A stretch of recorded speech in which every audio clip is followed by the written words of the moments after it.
오늘의 말씀은 사사기 16장 10절부터 17절입니다. 드릴라가 삼손에게 이르되 보라, 당신이 나를 희롱하여 내게 거짓말을 하였도다. 청하건대 무엇으로 당신을 결박할 수 있을는지 이제는 내게 말하라.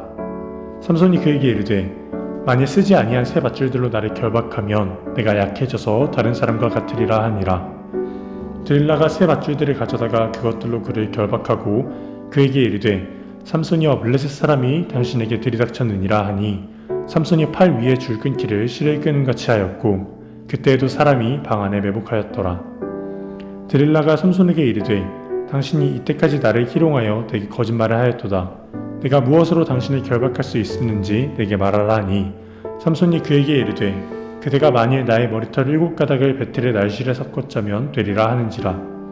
드릴라가 바디로 그 머리털을 단단히 짜고 그에게 이르되 삼손이여 블레셋 사람들이 당신에게 들이닥쳤느니라 하니 삼손이 잘못 깨어 배틀의 바디와 날실을 다 빼내니라. 드릴라가 삼손에게 이르되 당신의 마음이 내게 있지 아니하면서 당신이 어찌 나를 사랑한다느냐. 당신이 이로써 3번이나 나를 희롱하고 당신의 큰 힘이 무엇으로 말미암아 생기는지를 내게 말하지 아니하였도다 하며 날마다 그 말로 그를 재촉하여 조르매 삼손의 마음이 번뇌하여 죽을 지경이라. 삼손이 진심을 드러내어 그에게 이르되 내 머리 위에는 삭도를 대지 아니하였나니 이는 내가 모태에서부터 하나님의 나시는 힘이 되었음이라. 만일 내 머리가 밀리면 내 힘이 내게서 떠나고 난 약해져서 다른 사람과 같으리라 하니라. 아멘. 오늘은 사사기 16장 10절에서 17절까지 말씀을 묵상하도록 하겠습니다. 오늘 본문은 삼손이라고 하는 사람이 어떻게 무너지는지 우리에게 교훈의 말씀을 해주고 있습니다. 삼손은 강한 힘으로 아주 교만해졌어요.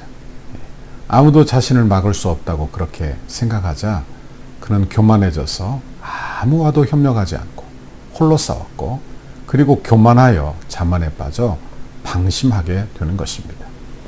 삼손은 이스라엘의 사사예요. 그리고 삼손은 또한 나시린입니다. 그런데 그는 나시린으로서의 삶도 그리고 사사로서의 삶도 살지 못한 사람이 되는 것입니다. 자신의 직분에 합당한 삶을 살지 못한 것이다. 그렇게 말씀드릴 수 있습니다. 4절 이후에 보면 그는 소렉 골짜기 드릴라를 사랑하게 됩니다. 그리고 그 여인에게 블레셋 방백들이 찾아와서 삼손의 힘의 원천을 알아내라 하고 지시하고 알아낼 경우에 많은 돈을 주겠다 약속을 했어요.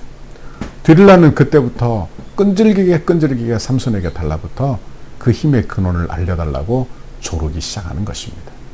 삼손은 자신이 위험에 빠질 수도 있다는 위기의식을 가져야만 했어요. 그런데 그는 얼마나 교만한지 그런 위기의식이 없는 것입니다. 자신의 약점이 될 수도 있는 그 힘의 근원을 가지고 그는 아주 장난을 치기 시작하는 거예요. 얼마나 어리석은 사람인지 몰라요. 교만한 사람은 분별력이 없습니다. 교만하면 이렇게 어리석어지는 거예요. 지혜가 없고 힘이 없어서가 아니라 교만하니까 어리석어지게 되는 것입니다. 신앙생활에 있어서도 교만이 얼마나 위험한지 모릅니다.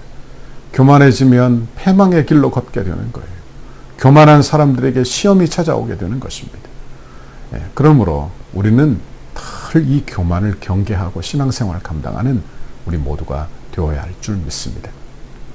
삼손은 이번에 10절에 보니까 또 이렇게 이야기해요. 만일 쓰지 아니한 새 밧줄로 나를 결박하면 내가 약해져서 다른 사람들과 같이 될 것이다. 드릴라는 이번에도 열심히 움직입니다. 그녀는 새 밧줄을 가져다가 그것으로 삼손을 결박해요. 처음에는 블레셋 방백들에게 재료를 준비하라 했지만 이제는 자기가 직접 뜁니다. 열심히 합니다. 그리고 이번에도 또 실패하고 말아요. 그런데 어둠의 세력이 얼마나 집요한지를 보십시오. 그렇게 포기를 모르는 것입니다. 포기를 몰라요. 13절의 말씀을 봅시다. 드릴라가 삼손에게 이르되 당신이 이때까지 나를 희롱하여 내게 거짓을 말하였도다. 내게 무엇으로 당신을 결박할 수 있을는지 내게 말하라 하니 삼손이 그에게 이르되 그대가 만일 나의 머리털 7가닥을 배틀의 날실에 섞어 짜면 되리라 하는지라. 그래요. 드릴라가 3번째로 도전합니다. 그대가 만일 나의 머리털 7가닥으로 배틀의 날실에 섞어 짜면 그것으로 나를 묶으면 내가 그렇게 되리라. 삼손은 나실인으로 태어나 한 번도 머리털을 깎지 않았어요. 그래서 아마 긴 머리털을 가지고 있었을 것입니다. 그런데 그것으로 배틀의 날씨를 섞어 짜라. 드릴라가 그 일을 하는 거예요. 14절에 보니까 드릴라가 바디로 그 머리를 단단히 짰다. 바디라는 말은 대나무로 만든 대나무로 바늘처럼 만들어 배를 짤 때 배실을 꿰는 그런 도구가 되는 것입니다. 이것은 아마 이것으로 드릴라가 삼손의 머리를 배를 짜듯이 배틀로 섞어 짰는데 아주 단단히 짰다. 그러니까 이것은 아마 드릴라가 엄청 까다로운 일들을 했다는 것을 알게 되는 거예요. 아주 신중하게 최선을 다해서 아주 까다로운 일을 몇 날에 걸쳐서 그 일을 한 게 된 것입니다. 그럼에도 불구하고 드릴라는 삼손이 잔뜩 틈을 이용해서 그 어려운 일을 감당해내는 거예요. 드릴라는 포기를 모르는 집요한 여인입니다. 삼손을 무너뜨리기 위해, 그래서 자기가 경제적인 이익을 받기 위해 어떤 수고도 마다하지 않는 거예요. 하지만 이번에도 완전히 헛수고가 되었어요. 삼손은 일어나자 배틀의 바디와 날씨를 다 빼어버렸다. 이번에도 역시 무용지물이 되고 만 것입니다. 너무나 위험천만한 그런 정도까지 가게 된 거예요. 진실에 가까이 가게 된 거예요. 머리털에 대한 언급을 했다는 것입니다. 삼손이 왜 이렇게까지 하는가? 아마도 자기에 대한 그런 자만심이 있어서가 아닌가. 교만이에요, 교만. 그러니까 내가 이 정도로 무너지지 않는다는 그런 교만함. 성도에게 교만이 얼마나 무서운 줄 압니까? 사단 마귀가 이 교만을 절대로 가만두지 않는 거예요. 마귀는 우는 사자와 같이 두루다니며 삼킬 자를 찾는데 그 약점을 보기만 하면 여지없이 달려들어 그 약점을 물어뜯게 되는 것입니다. 성도가 믿음의 자세를 잃어버리면 그러므로 안 되는 거예요. 교만을 하는 마음을 품기 시작하면 그때부터 마음에 사단 마귀가 역사하게 되는 것입니다. 그러니까 그때부터는 교만하여 마귀가 역사하기 시작하면 크게 손해를 보는 것을 알아야 하는 것입니다. 결국 삼손이 무너집니다. 15절에 보니까 드릴라가 삼손의 사랑하는 마음에 매달리기 시작을 해요. 15절 보세요. 드릴라가 삼손에게 이르되 당신의 마음이 내게 있지 아니하면서 당신이 어찌 나를 사랑한다 하느냐. 당신이 이로써 3번이나 나를 희롱하고 당신의 큰 힘이 무엇으로 말미암아 생기는지를 내게 말하지 아니하였도다 하며. 그래요. 드릴라는 이제 삼손이 자기를 사랑한다고 했으니 그 마음을 가지고 삼손을 흔들기 시작하는 것입니다. 네가 그걸 말해주지 않으니 나를 희롱하는 것이다. 나를 사랑하지 않는 것이다. 그렇게 고통을 계속 주는 것입니다. 16절에 보니까 날마다 이런 말로 그를 재촉했다. 그러니 삼손이 어떻게 되었느냐. 삼손이 마음이 심히 번뇌하여 죽을 지경이 되었다. 삼손이 지금 어느 지경까지 가 있는 것을 보세요. 번뇌하여 죽을 지경이 되었어도 그 자리를 벗어날 수 없는 사람. 그러니까 빠져버릴 대로 빠져버린 사람. 그가 바로 삼손이 된 것입니다. 이렇게 되기 전에 벌써 분별해야 되지 않았겠어요? 그리고 단호하게 끊어버려야 되지 않았겠습니까?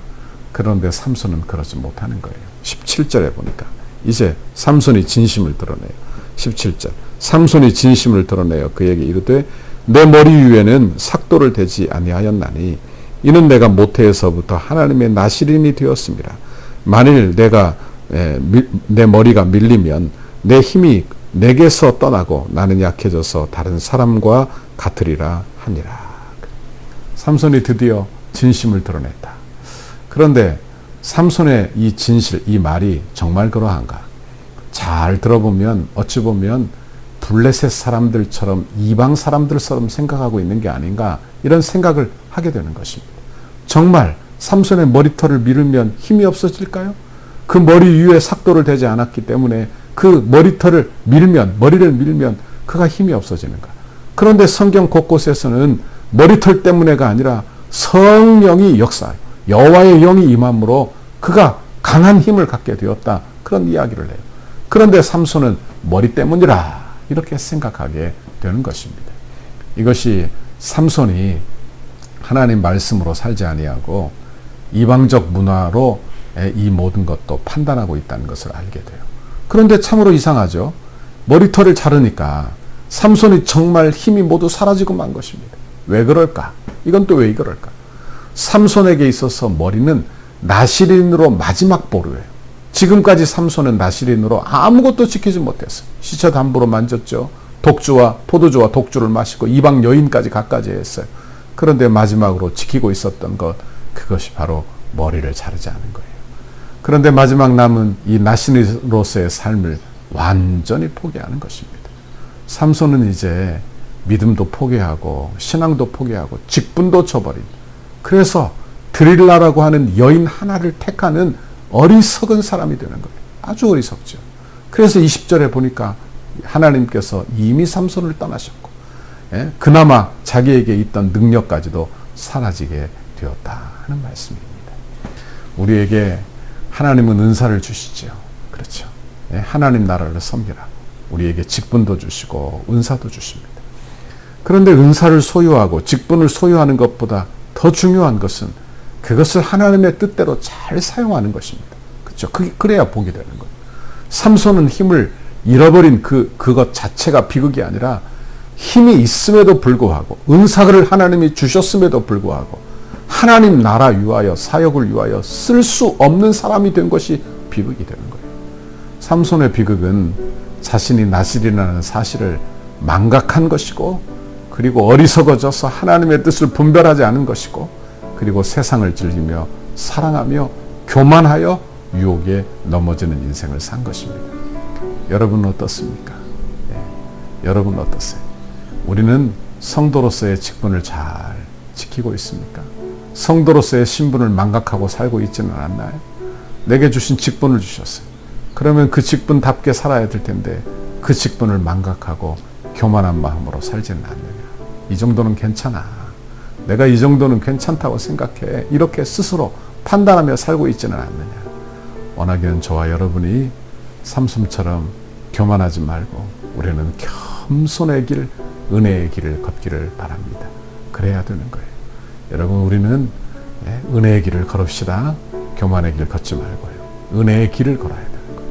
그리고 내 뒤에 따라오는 많은 사람들이 나와 같이 은혜의 길을 걷고, 내 가정에 가장이 은혜의 길을 걸으면 아내도 은혜의 길을 걷고, 그리고 자녀들도 함께 은혜의 길을 걷게 되는, 그래서 가문이 신앙의 명문 가문이 되는 그런 귀한 복을 여러분에게 주시기를 바랍니다. 오늘 하루도 힘내십시오. 오늘 하루도 용기를 내십시오. 하나님께서 함께 해 주십니다. 기도하겠습니다. 하나님 아버지, 고맙고 감사합니다.